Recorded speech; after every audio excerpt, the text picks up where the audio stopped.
ఆయననే చెప్పింది నిన్న కేసీఆర్ వస్తాడా కేటీఆర్ వస్తాడా అన్నాడు. మరి నేను వస్తా అంటున్నా. 8 తారీఖు నాడు 11 గంటలకు మేమందరం వస్తాం. సోమాజిగూడ ప్రెస్ క్లబ్ రా.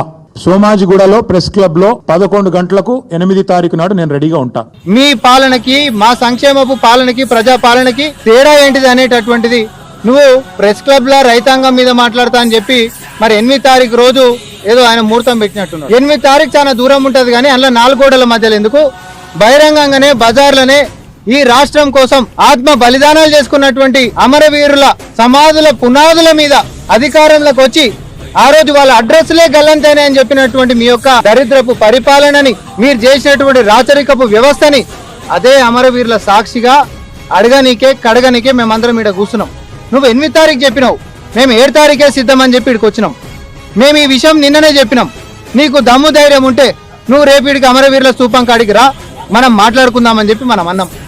తెలుసుకుందాం, రైతుల గురించి మాట్లాడదామా, నిరుద్యోగం గురించి మాట్లాడదామా, మహిళల గురించి మాట్లాడదామా, ఇంకే అంశమైన నీటి వాటాల గురించి మాట్లాడదామా, లేకపోతే మీరు చేసిన అప్పుల గురించి మాట్లాడదామా, అప్రజాస్వామికమైనటువంటి మీ దరిద్రపు పరిపాలన గురించి మాట్లాడదామా. ఏ అంశమైనా సిద్ధం అని చెప్పి మేము ఇలా వచ్చినాం.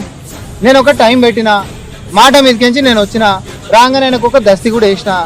మరి అయితే రాలేడు, నేను చెప్పిన సమయానికి అయితే నేను ఇక్కడ నాకు కనబడతలేడు. మరి రేపొద్దున మేము ఇక్కడ చెప్పినప్పుడు రాలేనటువంటి వాడు, చాతగానటువంటి వాడు, దమ్ము ధైర్యం లేనటువంటి వాడు, ముఖం చెల్లుబాటు కానటువంటి వాడు రేపొద్దున ముఖ్యమంత్రి గారిని సవాల్ చేసేటటువంటి స్థాయి గాని అర్హత గాని నైతిక విలువ గాని కేటీఆర్ కుందా అని చెప్పి నేను మాట్లాడుతా ఉన్నా. మరి ఏ ముఖం లేనటువంటి వాడు నువ్వు ఛాలెంజ్ ఎందుకు, నీకు అవసరమా? సో తప్పించుకొని పారిపోకు, అసెంబ్లీకి మీ నాయనని పట్టుకొని రా. మీ నాయనని ఈసారి ఆరోగ్యం సాకులు చెప్పి మాత్రం మళ్ళీ కూడా తప్పించేటటువంటి ప్రయత్నాలు చేయకూరి. నీ స్థాయికి మా స్థాయిలో వచ్చిండు సరిపోతుంది. నువ్వు ముఖ్యమంత్రి గారితో ఊహించుకునేటంతటి సినిమా సీను నీకు లేదని చెప్పి మళ్ళొకసారి స్పష్టం చేస్తా.